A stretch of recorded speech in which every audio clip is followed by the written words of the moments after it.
বাড়ি যাচ্ছ?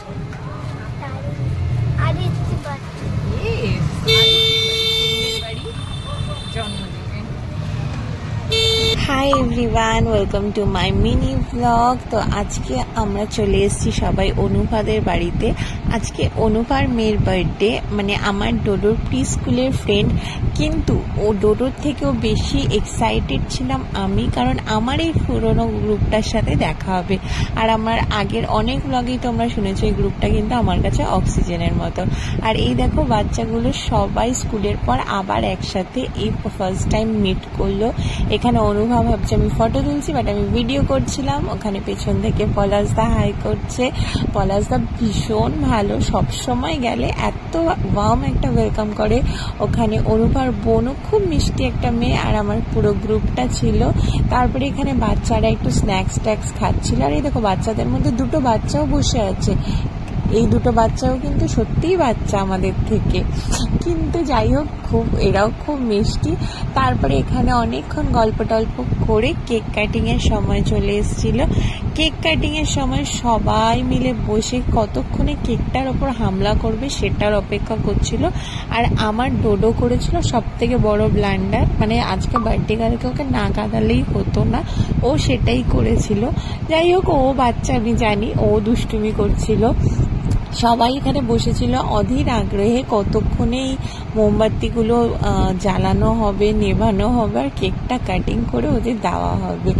কেক তো বাচ্চারা সবাই খুব ভালোবাসে, এখানে সবাই খুব এনজয় করছিল। বাচ্চাগুলোও কিন্তু খুব আনন্দ পেয়েছে, ওদের সবাই একসাথে এতদিন পরে ওরা সবাই একসাথে মিট করে খেলা করেছে, প্রচুর আনন্দ করেছে। আমার ডোডো প্রচণ্ড আনন্দ করেছে। ও তো ওইখান থেকে চলেই আসতে চাইছিল না, মানে বেরিয়ে আসার সময়ও বলছিল আমি এখানেই থাকবো। আর এই দেখো কি সুন্দর এনজয় করছে, মানে এই জিনিসটা দেখেও আমার খুব ভালো লাগছে যে কয়েক মাস আগেও এরা বুঝতো না যে কেক কাটিং কি, বাট এখন দেখো কি সুন্দর বসে কেক কাটিং করছে। এইবার দেখবে যে মোমবাতিটা জাস্ট নেভানো হয়ে যাবে আর আমার ডোডো কেকের ওপর হামলা করে দেবে। এই যে দেখছো হাতটা, আর এইটা দেখে আদিত্রিও বেচারি কান্না শুরু করে দেবে, মানে বার্থডে গার্লটাকে কাঁদাতেই হতো। এনিওয়েজ তারপরে কেক টেক কাটা হলো। কেক কাটার পরে আমরা আবার কিছুক্ষণ বসে একটু আড্ডা মারলাম, কেক খেলাম। কেকটা কিন্তু খেতে ভীষণ ভালো ছিল। তারপরে এই যে দেখেছো বেচারিকে কাঁদিয়ে দিল। যাই হোক তারপরে মেন কোর্সে খাওয়া দাওয়া করলাম। খাওয়া দাওয়া করে মেন কোর্সে ছিল অনেক ভালো ভালো খাবার। ওদের বাড়িতেই যদিও সব কিছু অ্যারেঞ্জমেন্ট হয়েছিল, আর ভীষণ ভালো রান্না হয়েছিল। ডিমের টেবিল, চিকেন দিয়ে ডিমের table, fried rice, mixed fried rice, chicken কষা, চাটনি, পাঁপড়, আর কাকিমা মানে অনুভার মায়ের হাতের পায়েস, যেটা অসাধারণ ছিল খেতে। যাই হোক তারপরে সব খাওয়া দাওয়া করে একটু বসে গল্প টল্প করে তারপরে বাড়ি ফিরলাম। তো আজকের এই ব্লগটা এখানেই শেষ করছি।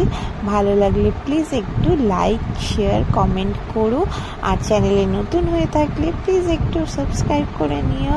আর কে কোথা থেকে দেখছো, কেমন লাগছে সেটাও কিন্তু জানাতে ভুলো না। চলো দেখা হবে আবার নেক্সট ব্লগে। আজকের জন্য টাটা।